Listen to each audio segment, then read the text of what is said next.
Hello, whisperers. Welcome to the channel. If you enjoy tonight's tale, don't forget to like, subscribe, and share. It helps more than you know. Now, dim the lights, and let's begin tonight's story. The world didn't end with an explosion. It ended with the whine of turbines grinding into silence and the taste of fuel coating the back of my throat. I came to, slumped in my harness, smoke curling through the cabin, rotors bent like broken wings. The crew were still strapped in, faces slack, eyes wide, the firelight making them look alive for half seconds before the shadows reminded me they weren't. I pulled free, staggered out into the ruin, boots sinking into glass shards and burning grass. For a moment, everything was red-orange, fire licking the fuselage, sparks falling like snow.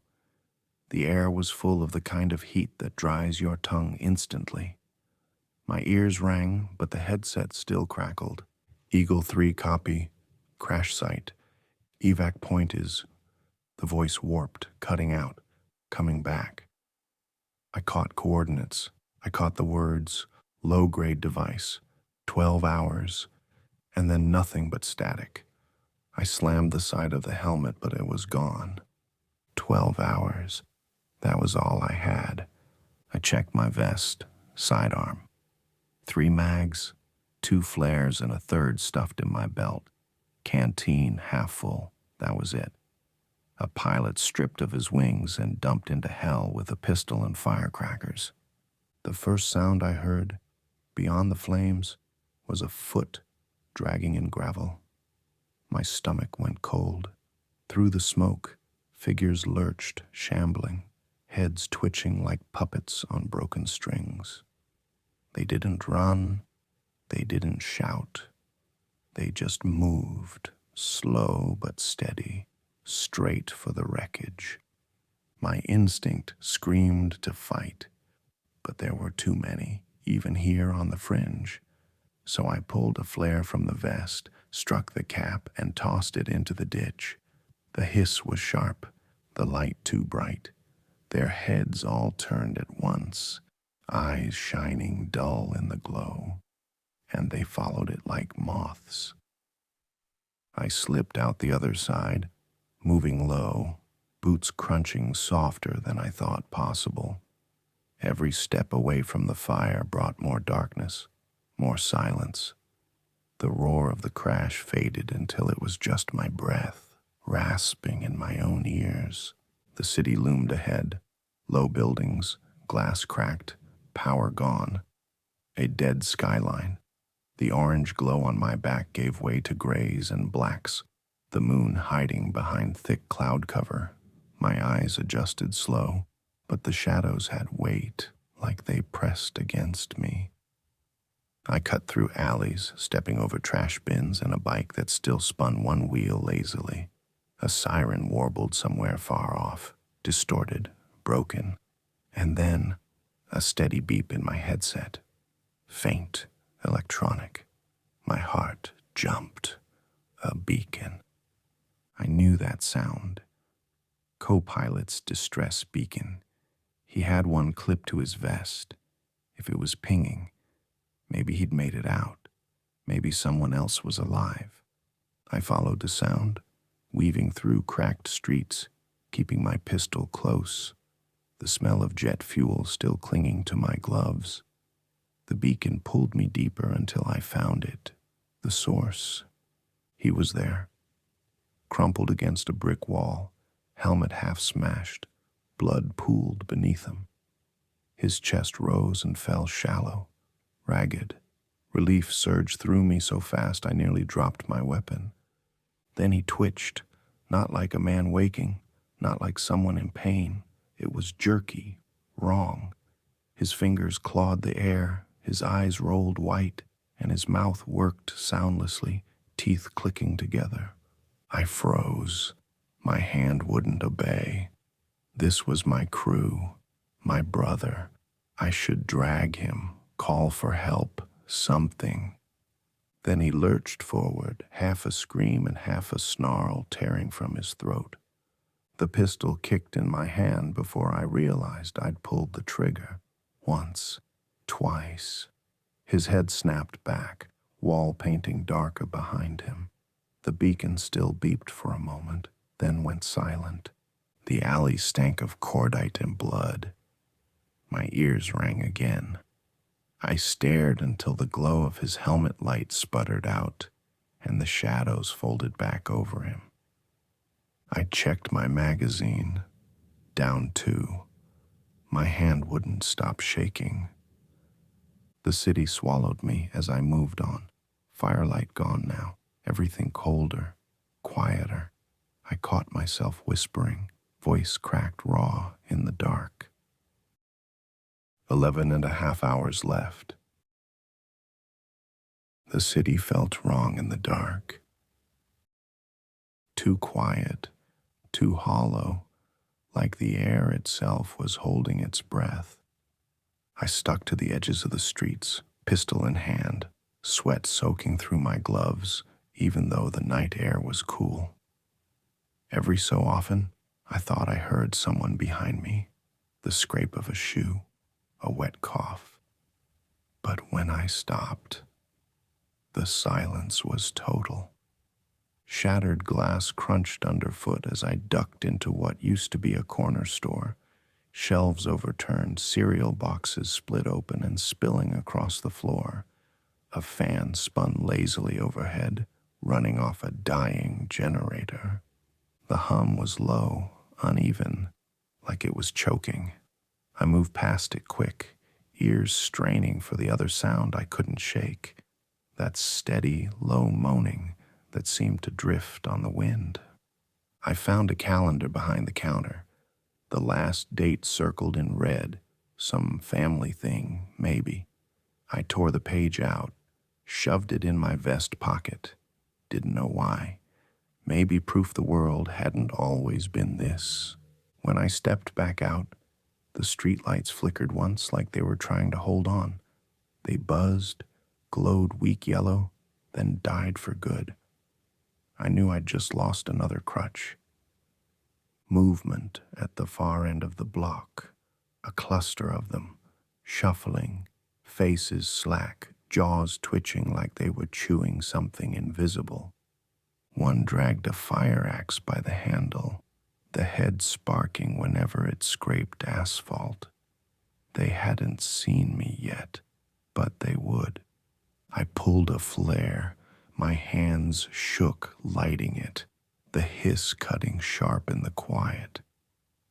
I tossed it into a subway entrance across the street. The red light burned hot, and like iron filings to a magnet, every head snapped that way. They poured toward it, spilling down the steps, moans echoing in the tunnel. I slipped behind their backs, breath shallow, the flare's hiss fading behind me. When I was 3 blocks out, I could still hear them, packed tight, clawing down into the dark. The smell hit me next, copper and rot. I followed it into a police station with its front doors blown out. Inside, the walls were streaked with handprints, some smeared, some frantic. Cells busted open, weapons racks stripped bare. I stepped over bodies half-eaten, dried stiff against the tile. One wall was covered in marker scrawled pleas. Help us. Safe upstairs. Don't open the cells. My stomach twisted. I tried not to look at the smaller scrawls near the bottom. One's done in childish handwriting. A soft thump came from the hallway. I froze, pistol raised. Another, like fists hitting wood, then a muffled cry. I edged forward. The door at the hall's end shook with each hit. weak but steady. I pressed my ear to it. A woman's voice, hoarse, broken. Please. I could have opened it. I could have tried, but my mission burned hotter in my head. Evac point, 12 hours, nuclear fire. If I wasted time here, I'd be ash with them. I backed away, each step tearing at me, and left her pounding in the dark. By the time I hit the next block, my legs were rubber.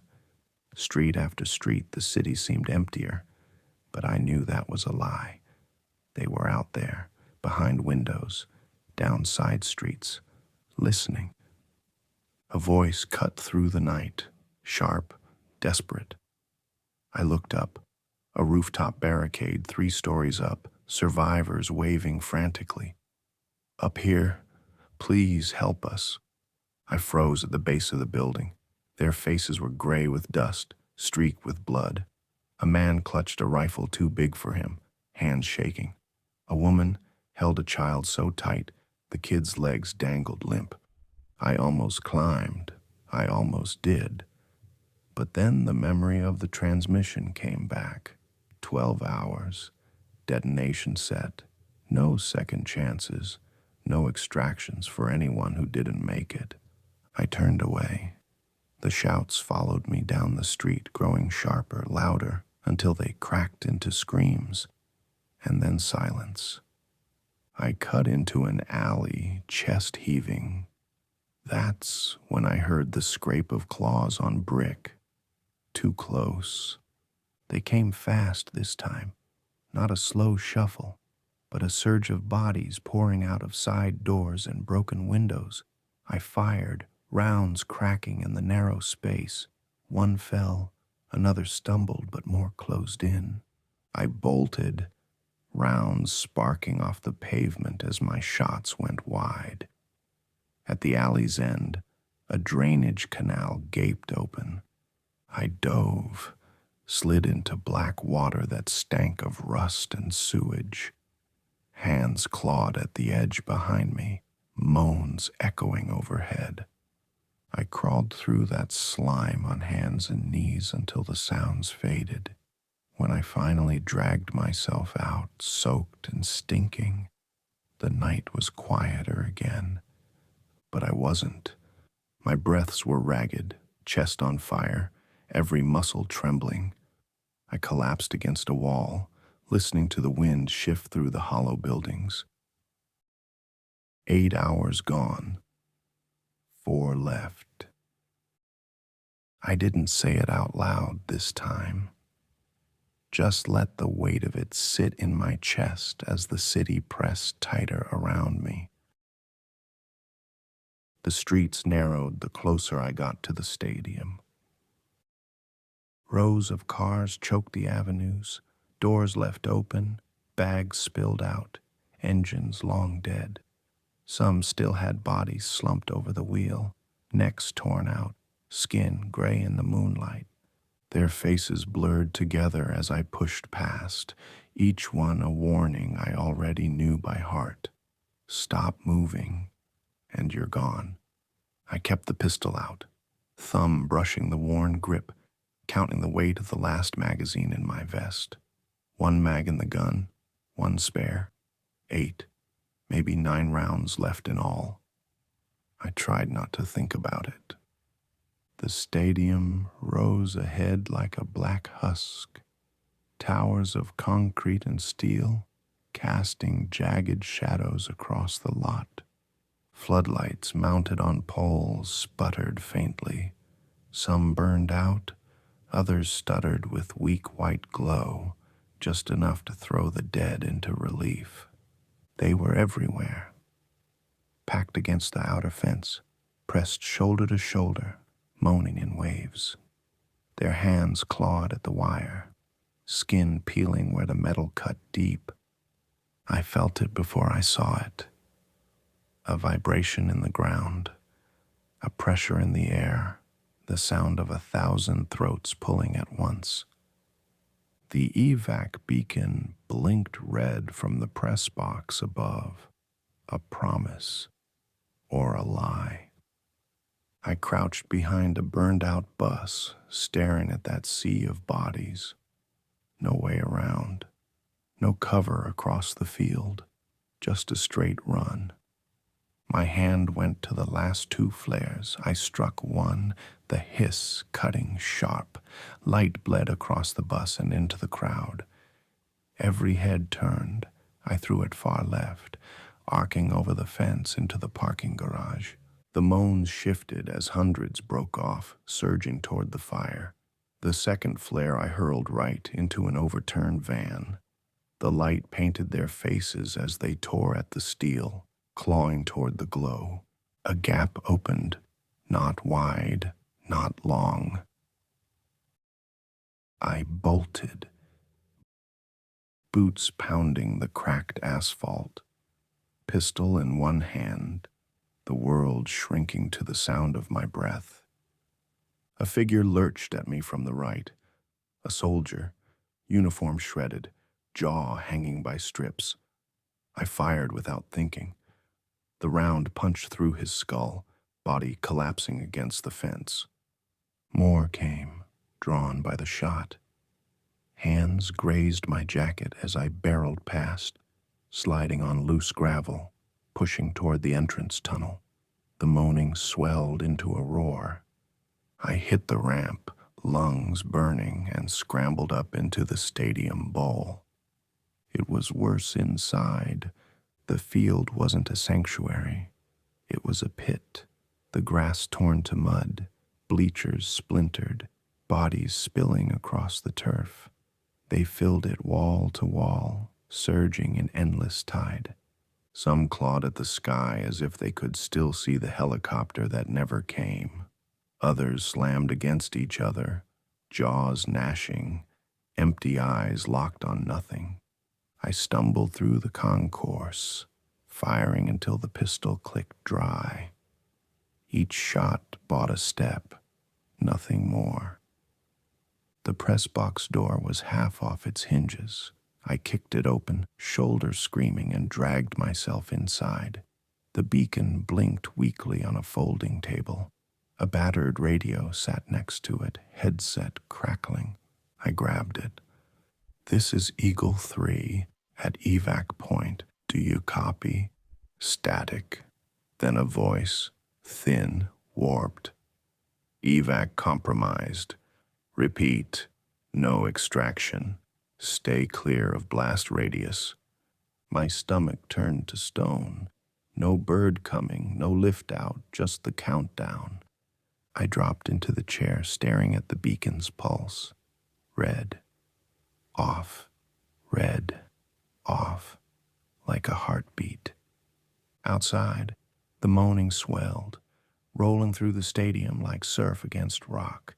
The dead pressed against the glass, smearing blood across it, jaws snapping inches from my face. I pulled my flight recorder from my vest, thumbed the switch. My voice shook as I spoke, words scraping raw on the way out. Eagle 3, final log. No survivors at sight. Mission failed. I'm sorry. I set it on the table, leaned back, closed my eyes. The wind shifted, the moans blurred together, one endless note of hunger. And then, through the cracks in the glass, light brighter than fire spilled in. White, searing, absolute. The last thing I felt was heat, blooming against my face